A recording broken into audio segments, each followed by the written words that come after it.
Welcome. Good morning, afternoon, or evening. Your video is about to start.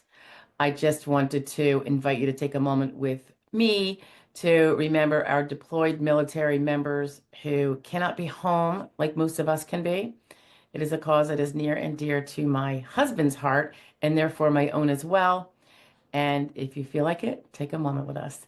Enjoy your video. Bye-bye. Happy Friday Fraud Law Review, everybody. Nice to see you. This one came out at the end of April. It's in New Jersey, my old home state growing up.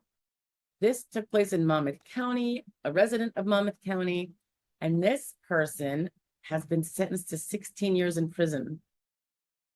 That's because he defrauded for over $3.7 million, and it all involved all the COVID assistance, COVID-related assistance that was given at the time, perhaps with not as much oversight as there should have been. So it sounds like he schemed to fraudulently obtain payroll protection program funds and economic injury disaster loan funds. This would be, and I'm going to say his name since he was sentenced, therefore he was convicted and he's no longer innocent until proven guilty. Kevin Aguilar, age 54, previously of Farmingdale, New Jersey. Now he's of the federal pen. And I don't mean to laugh, but what are you going to do at this point? So it sounds like he has been convicted of aggravated identity theft, which, because the SSA is involved, we have to presume it's a stolen or abused or some other way of destructive use of a social security number, not his. He also pled guilty to 1 count of conspiracy to commit bank fraud, 7 counts of bank fraud, 1 count of conspiracy to commit wire fraud, 3 counts of wire fraud, 1 count of conspiracy to commit money laundering, 1 count of money laundering, and 1 count of the aggravated identity theft. He was sentenced to 192 months in prison. According to the documents that were filed to bring this about, between April 2020 and, man, that's like a month after COVID really hit the ranks. April 2020, Aguilar conspired with others to submit 7 fraudulent PPP loan applications and 3 fraudulent EIDL, that must be the disaster stuff, applications on behalf of 4 businesses. Based on the fraudulent applications, Aguilar received a total of approximately 3.3 million PPL loan funds and approximately 450,000 in EIDL funds. Who was overseeing this stuff? It's beyond me. I know they were probably trying to rush at the time because they're like, oh my God, we got to keep these businesses alive and blah, blah, blah. And there might not have been time to investigate everything as much as they could have, but I don't know. After receiving the PPP and EIDL funds, Aguilar caused those funds to be transferred to other businesses that he created to give the false appearance that the PPP and the EIDL funds were being used for legitimate purposes. You know, it's funny, someone who's that clever and that smart, you'd think he'd actually use those smarts for legitimate entrepreneurial purposes. Aguilar then used the PPP and the EIDL funds to purchase residential properties in Sherman, Texas, a new truck for approximately $100,000, and to pay for other personal expenses. There we go. And the greed reveals itself more.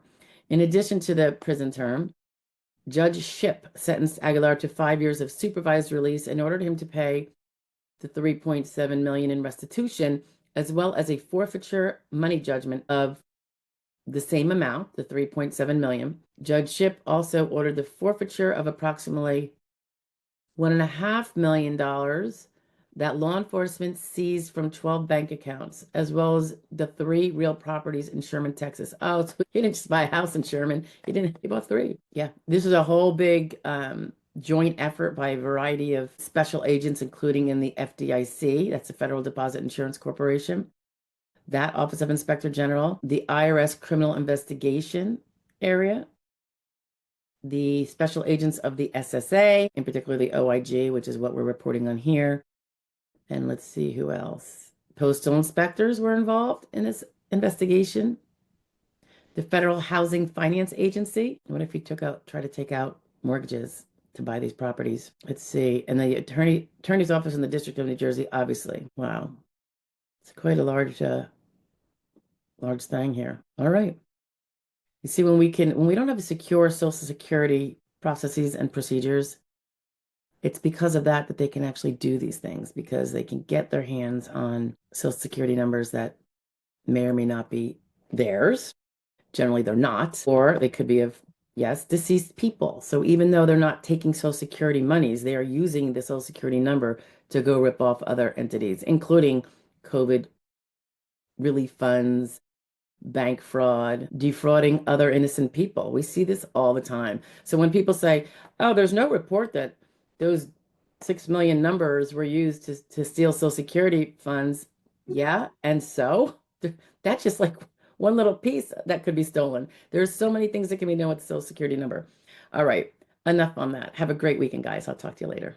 Thank you for joining and taking a listen to this video. If you have any questions that relate to this or anything else with regard to Social Security, disability, retirement, SSI, etc., please do feel free to post it in the comments below, even if it's not necessarily related to this video, and I will see them. And if it's something I can do a video on, I will be happy to do that. If you are looking for representation in a current battle to prove that you are disabled, whether you have applied yet or not, and ideally, if you have not applied yet, that's when we like to come in and start from the beginning and do our wonders. You can go to joydisability.com, look up to your left, and there's a little link for a free SSD evaluation, and we will take a look at it and let you know one way or the other. If you are looking for a consultation, not representation, or you can't get representation for whatever reason, or it's a non-representational type of issue you need to review, you are more than welcome to order a prepaid consultation.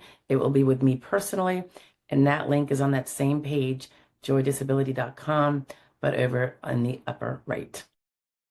Anyway, thanks for staying tuned, and I hope to see you every day, 9 a.m. with our little video shares or live Q&A if you want to join me live on Wednesdays at 1 p.m. Eastern Standard. Thank you so much. Have a great day. Bye-bye.